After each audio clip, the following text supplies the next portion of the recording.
Hola a todos, soy Mariana, residente de segundo año del Hospital Posadas, y junto con mis compañeras Dayana y Rocío les vamos a presentar nuestro Ateneo que se titula Esclerosis múltiple, el rol del laboratorio en el diagnóstico. La estructura de este Ateneo comienza con la definición de esta patología, su prevalencia e historia. Luego hablaremos sobre la etiopatogenia y las presentaciones clínicas. Contaremos también el rol del laboratorio en el diagnóstico para continuar hablando sobre el diagnóstico diferencial y los biomarcadores en estudio. Por último, mencionaremos el tratamiento, les presentaremos un caso clínico y las conclusiones a las que abordamos. La esclerosis múltiple es una enfermedad neurodegenerativa, crónica, autoinmune e inflamatoria, que afecta a todo el sistema nervioso central. La mielina es reemplazada por tejido cicatrizal al que se denomina esclerosis o placas, impidiendo la propagación del impulso nervioso. Constituye la principal causa de discapacidad neurológica no traumática entre los adultos jóvenes, y aunque no modifica la expectativa de vida de las personas que la padecen, implica un serio impacto en el ámbito familiar, social y económico-laboral para el paciente. ¿Cómo se compone la población que padece esclerosis múltiple? Los estudios epidemiológicos reportan que su incidencia, al igual que las demás enfermedades autoinmunes, es de 2 a 3 veces mayor en mujeres que en hombres. La edad promedio del diagnóstico a nivel mundial es de 32 años, aunque puede manifestarse en cualquier etapa de la vida. No existe tratamiento que revierta la enfermedad, lo que significa que las personas viven con esclerosis múltiple durante varias décadas. Para abordar la enorme falta de datos en todo el mundo, la Federación Internacional de Esclerosis Múltiple decidió, en el 2008, crear un atlas en colaboración con la Organización Mundial de la Salud. La última actualización se realizó en base a los datos reunidos entre el 2019 y 2020 y se involucraron 115 países, lo que representa el 87% de la población mundial.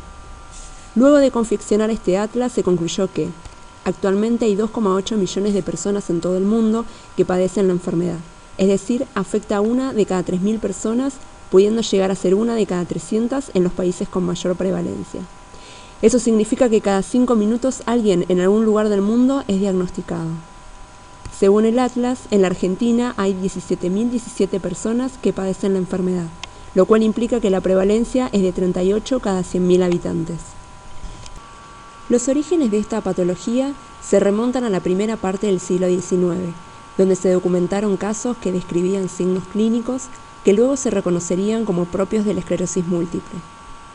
El daño en el sistema nervioso central fue registrado por primera vez en Escocia, en 1838, en un atlas donde se pueden ver imágenes de lesiones descoloridas. En las décadas siguientes se realizaron diversos hallazgos que fueron reunidos por el neurólogo Charcot, quien reconoció esta enfermedad como una entidad única y la denominó esclerosis en placas. En 1878 se descubre la mielina y hacia 1916, utilizando microscopios más potentes, se describió cómo los procesos inflamatorios característicos de esta enfermedad provocan daño a la mielina.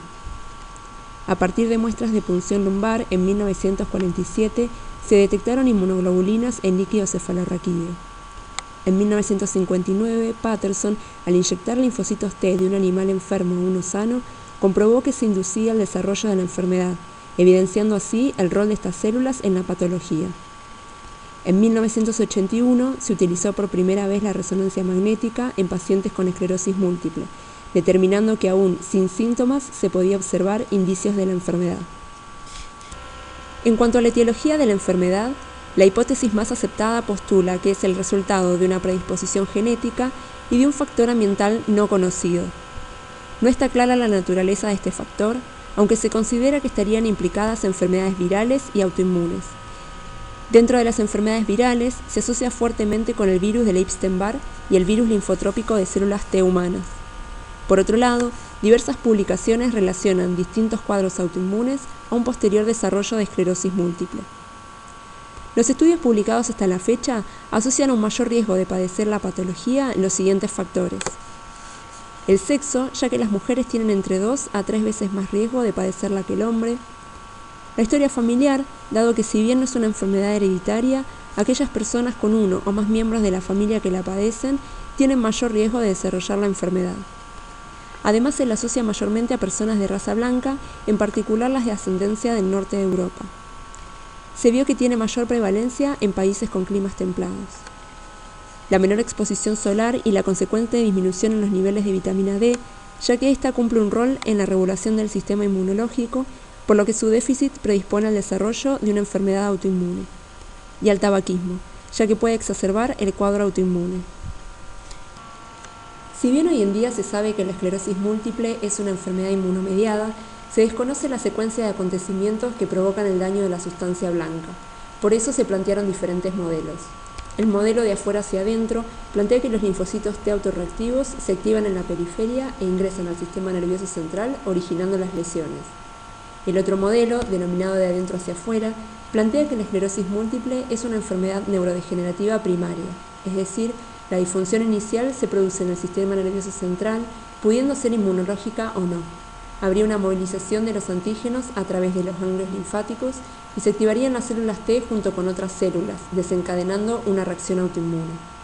Con el tiempo, a partir del uso de diferentes modelos animales, se comprobó que la hipótesis planteada por el modelo de afuera hacia adentro es la que mejor se correlaciona con la fisiopatología de la enfermedad. En la hipótesis más aceptada, los linfocitos T autorreactivos se activan en la periferia frente a un antígeno desconocido, favoreciendo su diferenciación y proliferación clonal. Estos se adhieren a la superficie de las células endoteliales del sistema nervioso central, principalmente por la interacción con las moléculas de adhesión LFA1 y BLA4, e ingresan a través de la disrupción de la barrera hematoencefálica generada por la acción de las enzimas proteolíticas que secreta, como las metaloproteasas. Allí interactúan con las células presentadoras de antígeno y se activan nuevos linfocitos T, los cuales van a liberar citoquinas que favorecen su diferenciación a efectores de tipo Th1 y Th17, amplificando la respuesta inmune y exacerbando el daño a la barrera hematoencefálica, lo cual favorece el reclutamiento de un mayor número de células inmunes desde la periferia. Además, en este contexto, se activan los linfocitos citotóxicos CD8 y las células plasmáticas, favoreciendo la producción de anticuerpos.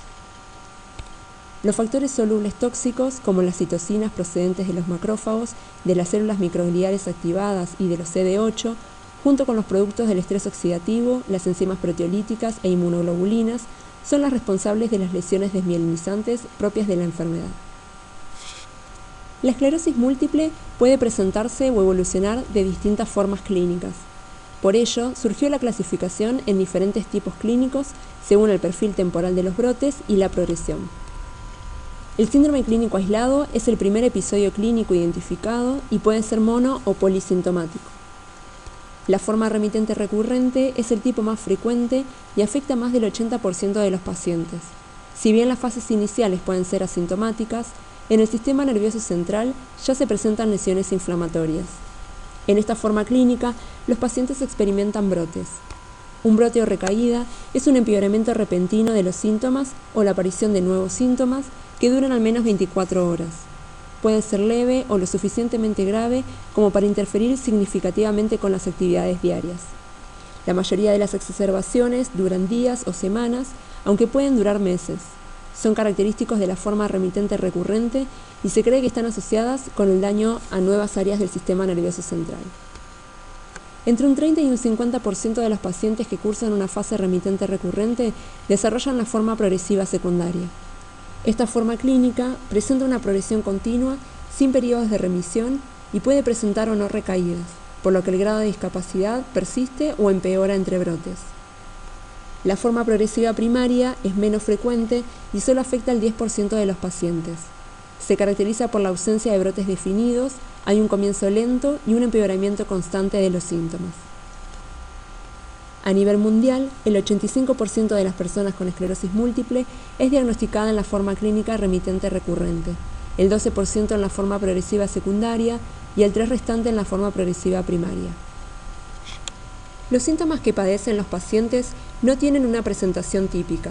La mayoría experimentará un conjunto particular y aunque algunos son muy comunes, estos varían en severidad y duración incluso en la misma persona, debido a que las manifestaciones experimentadas dependen de la ubicación y de la extensión de las lesiones. Según el periodo temporal en el que se manifiesten, los síntomas se pueden clasificar en tempranos y tardíos. Los síntomas tempranos más frecuentes son parestesia, fatiga, debilidad, espasticidad y ataxia, problemas de visión dentro de los cuales se encuentran la oftalmoplegia internuclear, el nistagmo y la neuritis óptica. Esta última consiste en la inflamación del nervio óptico, que produce dolor al mover el globo ocular y puede provocar severa parcial temporal.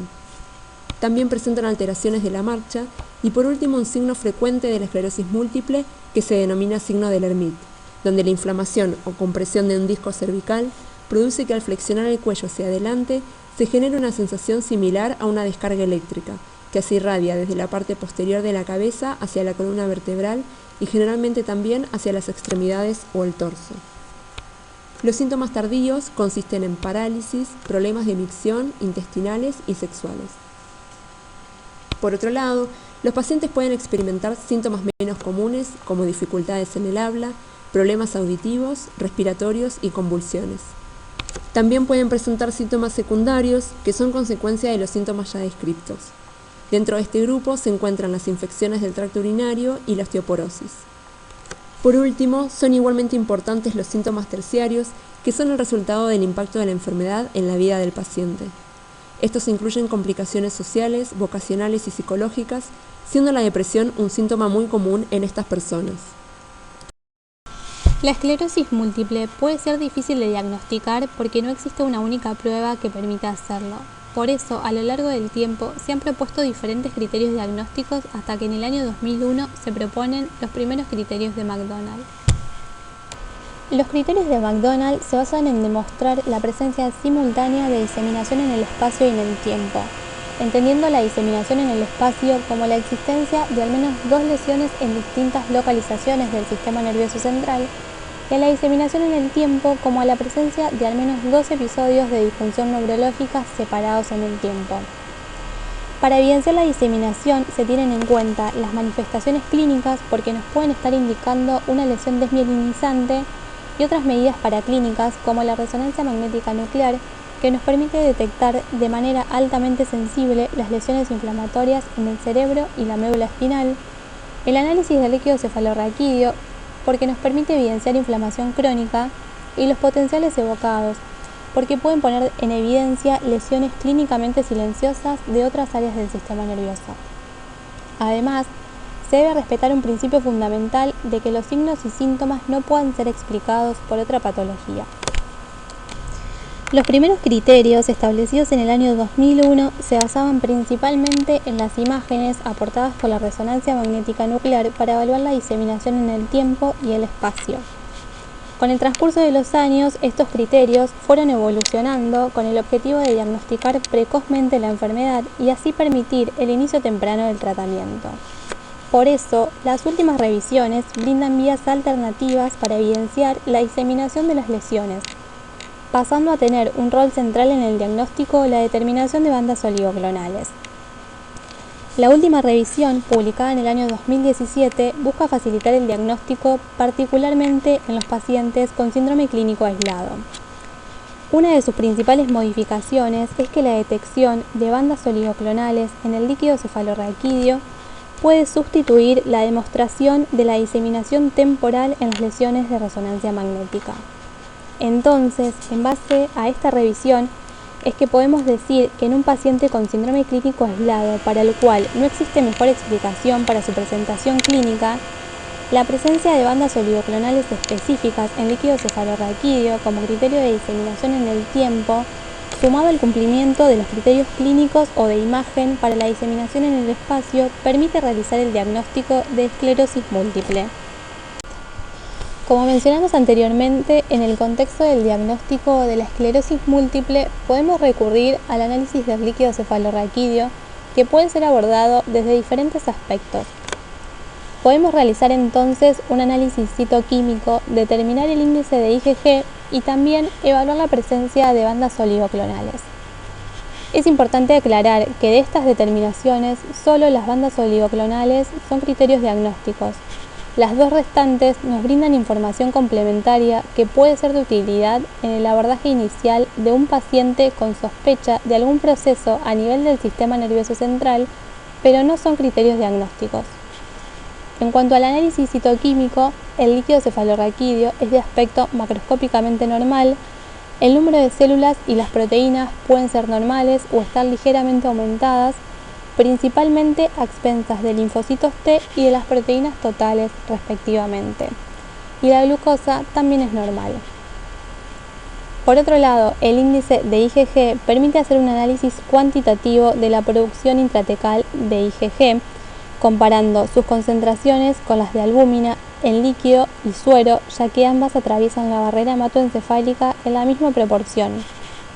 Se lo considera normal por debajo de 0,66 y su elevación permite establecer que la IgG encontrada en el líquido cefalorraquídeo es producida intratecalmente.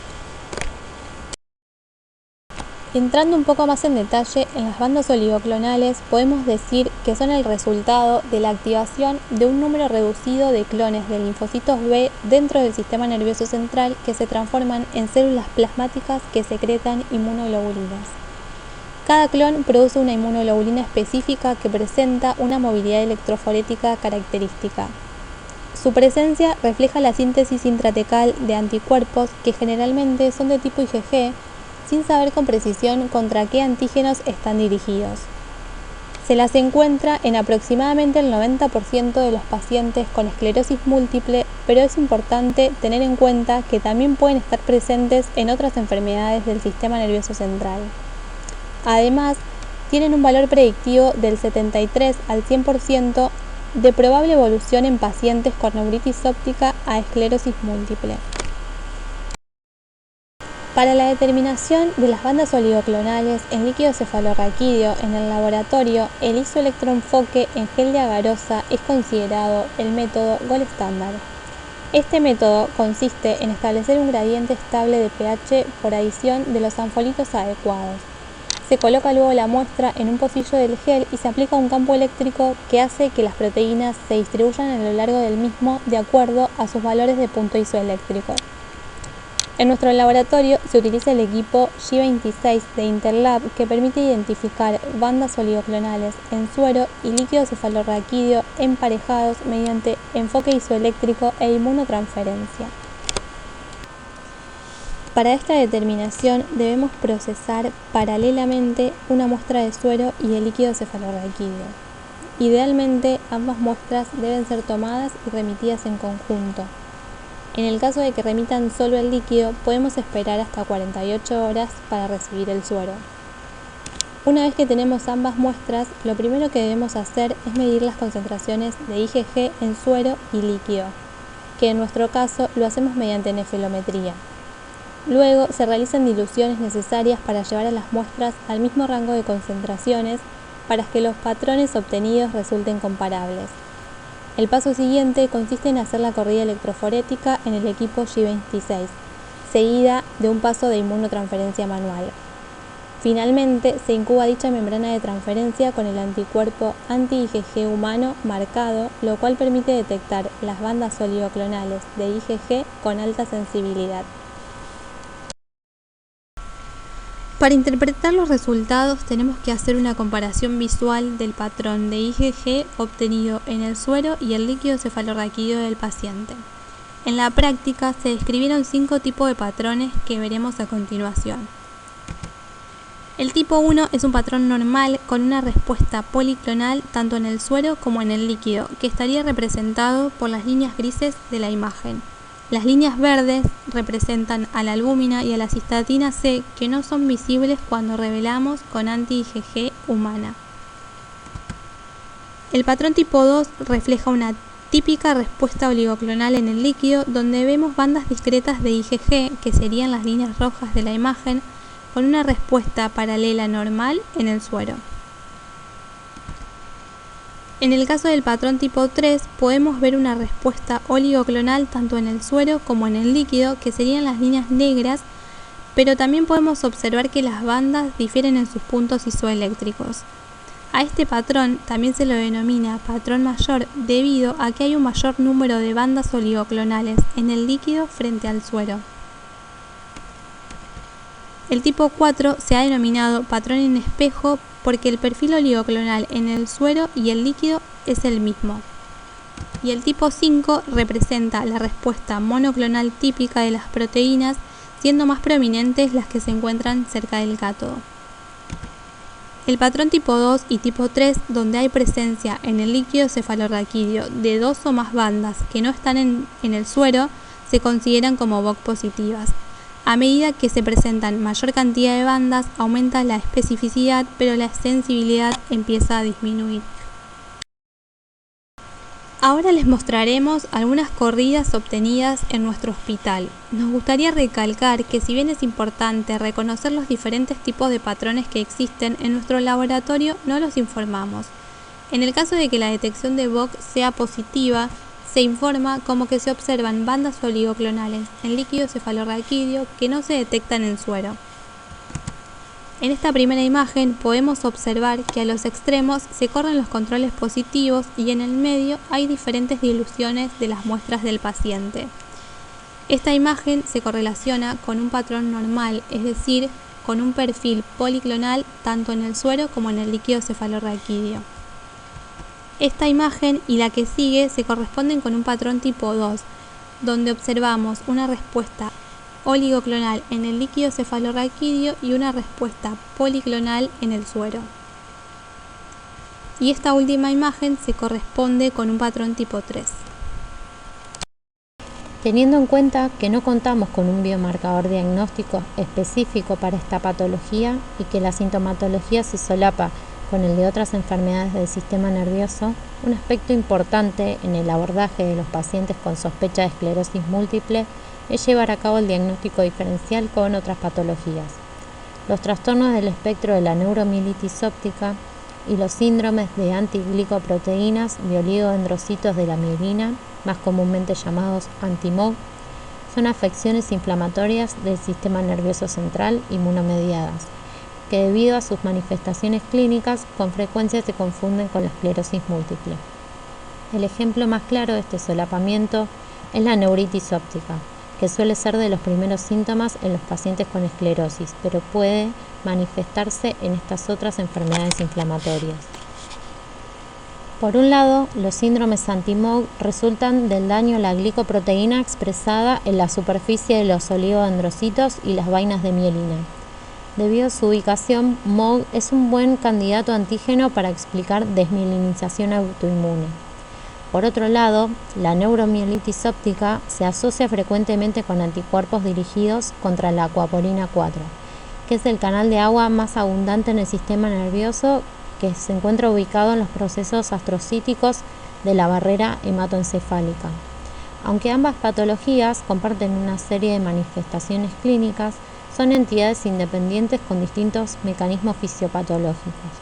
El diagnóstico precoz y preciso de estas distintas afecciones es muy relevante, ya que requieren diferentes enfoques terapéuticos. Una razón aún más importante es la observación de que algunos agentes utilizados en el tratamiento de la esclerosis pueden ser perjudiciales para los pacientes con neuromielitis óptica, ya que podrían llegar a exacerbar la enfermedad.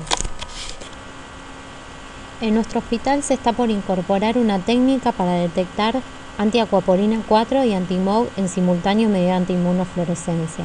Estas improntas contienen pocillos que se encuentran recubiertos con diferentes sustratos. En nuestro caso son células transfectadas con MOG o aquaporina 4, por lo que ambos anticuerpos pueden detectarse simultáneamente. Con este kit, una vez que se han cargado todas las muestras, la impronta se coloca con los pocillos hacia abajo, teniendo para todas las muestras el mismo tiempo de incubación y evitando así diferencias en los tiempos de reacción. Otra ventaja de colocar la impronta sobre las muestras es que los cristales o partículas no se acumulan en los pocillos, evitando así que interfieran en la lectura.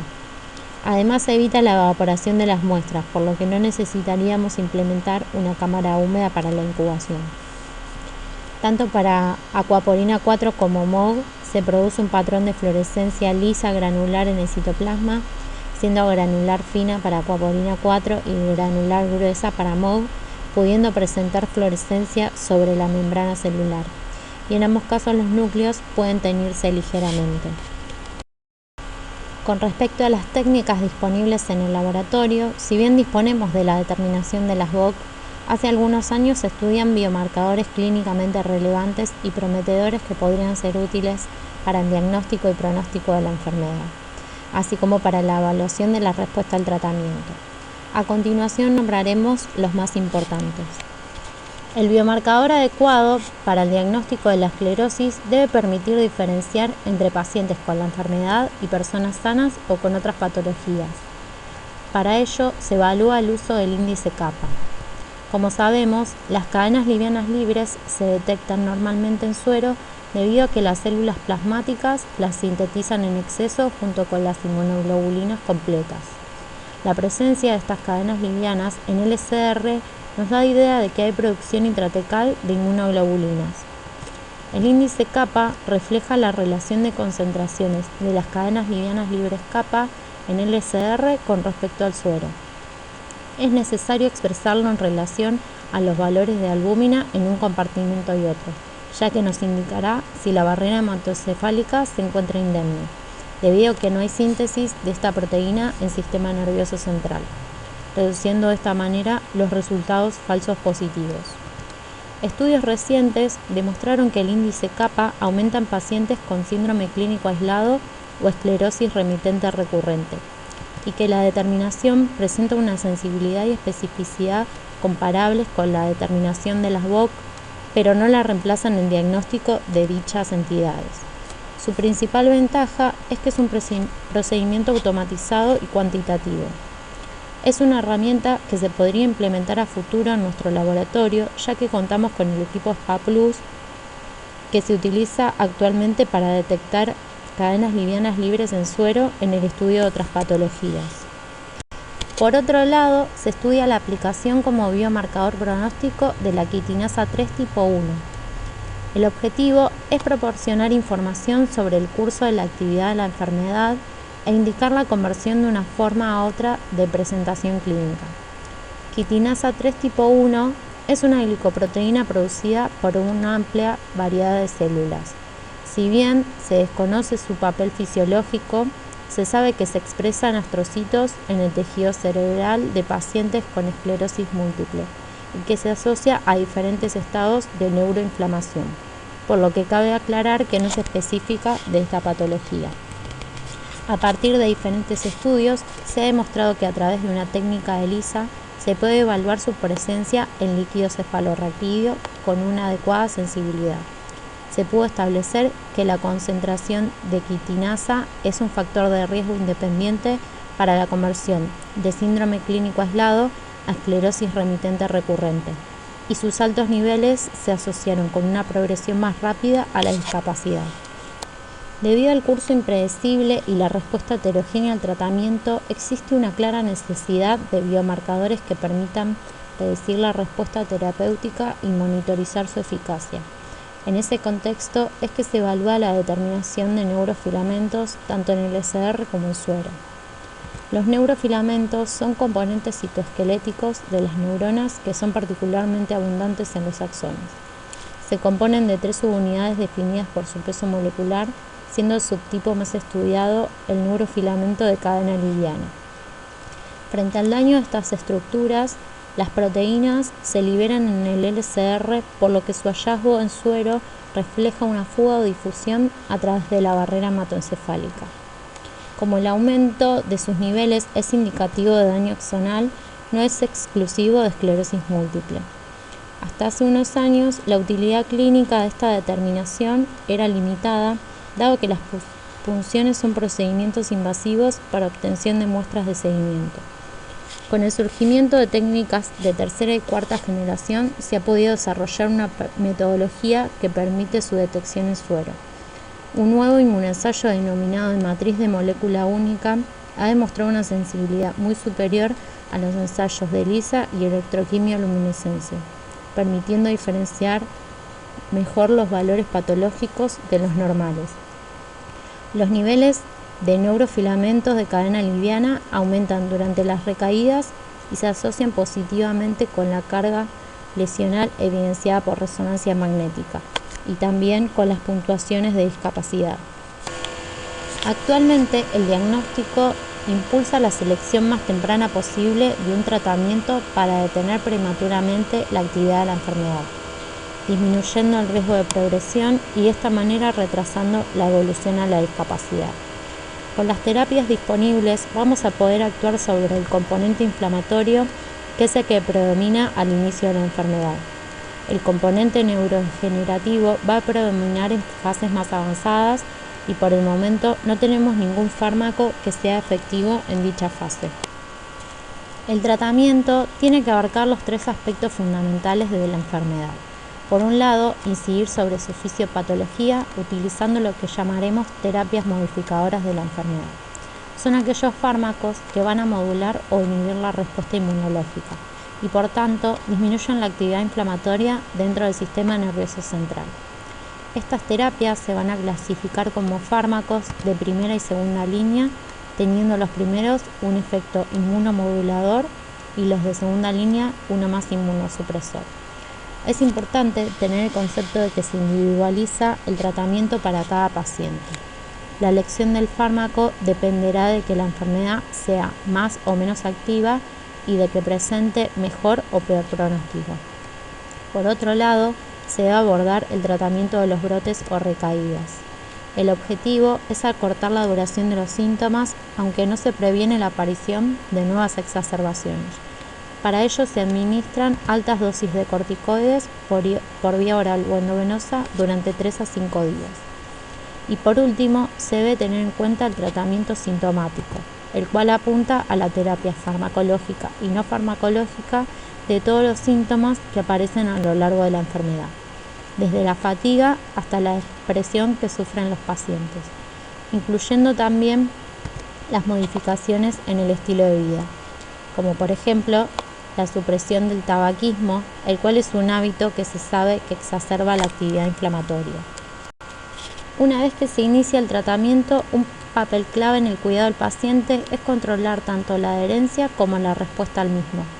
Para que un tratamiento sea totalmente efectivo, se deben cumplir los 3 criterios: no brotes, no mayor carga lesional evidenciada por estudios de imágenes y no mayor discapacidad. Cuando se alcanza este estado, se afirma que el paciente está libre de actividad de la enfermedad. El caso clínico que les vamos a presentar se trata de un paciente masculino de 22 años que acude a la guardia por cuadro que inicia hace 4 días, caracterizado por presentar visión doble, mareos y cefalea que calma sin analgésico. Le realizan un examen neurológico y se observa que presenta parálisis de la mirada conjugada con nistagmo multidireccional. El resto de las funciones sensitivo-motoras se encuentran conservadas. El nistagmo es el movimiento rápido e involuntario del ojo que puede ser horizontal, vertical o multidireccional. Se indica realizar resonancia magnética de cerebro y órbita con contraste y análisis de laboratorio con perfil serológico, proteinograma, determinación de autoanticuerpos, vitamina B12 y perfil celíaco. Una semana después, concurre con los resultados al sector de neurología. En la resonancia magnética no se evidencia patología estructural, pero se ve una lesión a nivel de la columna cervical, por lo que se programa una nueva resonancia magnética, pero de columna con contraste. El informe de laboratorio arroja resultados de serología negativos que nos permiten descartar patologías de tipo infecciosas que podrían estar causando las complicaciones. También se descarta la presencia de autoanticuerpos y el déficit de vitamina B12. Al mes siguiente, concurre con el informe de la resonancia magnética, en donde se evidencian lesiones compatibles con una enfermedad desmielinizante. Al examen neurológico, se nota franca mejoría y mínima paresia a la mirada lateral izquierda. Se le indica al paciente control dentro de 3 meses y la realización de una nueva resonancia. Cuando vuelve para el control, refiere astenia, adinamia y pérdida de peso. Al examen neurológico se evidencia nistagmo y leve diplopía. En la última resonancia se observan nuevas lesiones desmielinizantes, por lo que se le solicita punción lumbar para búsqueda de bandas oligoclonales y rutina de laboratorio. Además, se deriva una muestra para el dosaje de anticuerpos antiacuaporina 4 y anti-MOG. 2 meses después, concurre a control y presenta una evolución neurológica estable, aunque continúa con nistagmo. Los resultados para anti-MOG y antiacuaporina 4 son negativos. El citoquímico del líquido se encuentra dentro de los valores de referencia y se observan bandas oligoclonales positivas en líquido cefalorraquídeo que no se observan en suero. Con los resultados de la resonancia magnética, que evidencian diseminación en tiempo y espacio, la clínica del paciente y las VOC positivas en LCR, se confirma el diagnóstico de esclerosis múltiple, por lo que se le deriva con un especialista en enfermedades desmielinizantes, quien solicita una nueva resonancia magnética de cerebro y columna cérvico-dorsal para definir el tipo de presentación clínica que sospecha es recurrente remitente y en base a esto establecer el tratamiento más adecuado para este paciente. A modo de cierre, queremos dejarles algunas conclusiones. La atención puesta en esta patología surge de su gran impacto socioeconómico, dado que la principal causa de discapacidad no traumática en adultos jóvenes. Si bien la esclerosis múltiple es una patología conocida hace más de un siglo, poco se sabe aún de la etiopatogenia, por lo que se siguen estudiando los posibles mecanismos que la generan. Dilucidar dichos mecanismos ayudaría a mejorar el proceso diagnóstico, como así también permitiría investigar y desarrollar tratamientos efectivos y confiables. El rol del laboratorio ha tomado relevancia en los últimos años a partir de la incorporación de las bandas oligoclonales a los criterios diagnósticos. Sin embargo, no disponemos de biomarcadores específicos, por lo que en materia de investigación aún es una enfermedad ampliamente estudiada. El desarrollo y validación de las nuevas herramientas en el diagnóstico, pronóstico y monitoreo son prometedoras en el abordaje integral de la patología y por ende se espera que estos avances se traduzcan en un impacto positivo en la calidad de vida del paciente. Esta es la bibliografía consultada. Queremos agradecerles a nuestros compañeros de la residencia por apoyarnos, a las bioquímicas del Laboratorio de Proteínas por ayudarnos con el Ateneo, a la doctora Alejandra Martínez por aportarnos información y ayudarnos con el caso clínico y a ustedes por escucharnos. Muchas gracias.